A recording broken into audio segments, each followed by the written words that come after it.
मुंबईत अशी एखादी जागा हवी आहे ना, जिथे लोकेशन पण परफेक्ट असावं आणि आत गेल्यावर वाईब पण मनाला आवडावी. आज आम्ही अशीच एक जागा एक्सप्लोर केली, the dream residency. Sakinaka metro station पासून ना फक्त 2 ते 3 मिनिटाच्या अंतरावर. त्यामुळे लोकेशन बघूनच पहिल्यांदा वाटलं, अरे वा, हे तर खूपच कन्व्हिनियंट आहे. आत गेल्यावर पूर्ण प्रॉपर्टी खूपच नीट, क्लीन आणि प्रीमियम वाटली.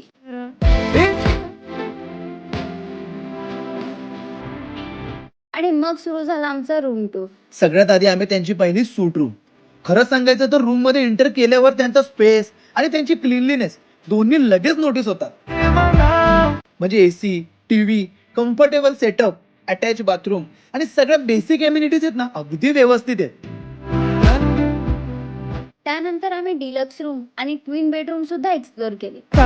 म्हणजे तुम्ही कपल असाल, फॅमिली सोबत येत असाल किंवा ग्रुप मध्ये असाल, तुमच्या रिक्वायरमेंट नुसार रूम ऑप्शन्स मिळतात. आणि मला आणखी एक गोष्ट आवडली, म्हणजे इथला पूर्ण अँबियन्स, बाहेरचा पॅसेज असो किंवा रूम, सगळं खूपच क्लीन आणि वेल मेंटेन वाटत होतं. आणि समजा तुमच्या घरी लग्न आहे, फंक्शन आहे किंवा बाहेर, तर त्यांच्यासाठी एकाच ठिकाणी स्टे अरेंज करणंही पॉसिबल आहे. जवळपास 30 ते 35 लोकांची अकोमोडेशन इथे होऊ शकते. मुंबईमध्ये स्टे साठी location plus cleanliness plus comfortable room, हे तीनही तुम्हाला एकत्र हवं असेल ना, तर द ड्रीम रेसिडेन्सी एकदा नक्की व्हिजिट करा.